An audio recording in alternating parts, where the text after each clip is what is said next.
আসসালামু আলাইকুম, সবাইকে ঈদের শুভেচ্ছা ও অভিনন্দন। তো দিনাজপুরের যে বড় মাঠে আমি আসলাম, দেখতেছি দেখেন অনেক মুসল্লি নামাজ পড়তে এসেছে।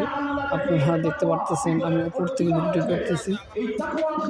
দিনাজপুর গড়ে শহীদ বড় ময়দানে এই মুহূর্তে অনেক হাজার হাজার লোক আসতেছে নামাজের জন্য। ঠিক আছে, দেখতে পারতেছেন হাজার হাজার লোক নামাজের জন্য আসতেছে।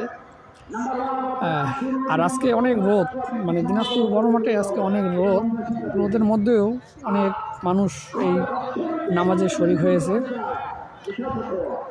এখানে দেখেন গতবারের থেকে এবার দেখেন নিরাপত্তার জন্য ওখানে চেকিং চলতেছে, দেখতে পাচ্ছেন, চেক করতেছে। তো এখানে দেখতে পাচ্ছেন হাজার হাজার ছোট বড় বৃদ্ধ সবাই আসতেছে নামাজ পড়ার জন্য। ঠিক আছে, আপনারা দেখতে পাচ্ছেন অনেক রোদের মধ্যে বসে আছে, আল্লাহর দরবারে নামাজ আদায় করে সবাই বাসায় ফিরবে। ঠিক আছে, আর আপনারা যেখান থেকে দেখতেছেন অনেকেই দিনাজপুরের লোক আছেন, বাইরে আছে। ঠিক আছে, তারা দেখতে পাচ্ছেন না, অবশ্যই তারা দেখবেন, ভিডিওটি দেখবেন এবং কমেন্ট শেয়ার করবেন।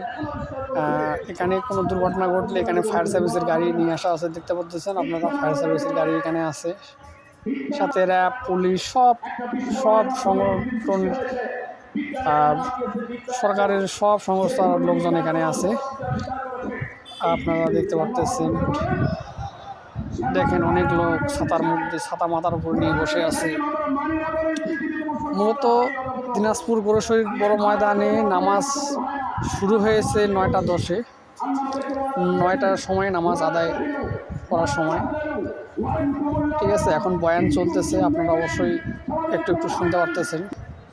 দেখেন হাজার হাজার, এখানে কতগুলা লোক হতে পারে আনুমানিক আপনারা বুঝতে পারছেন, 1 লক্ষ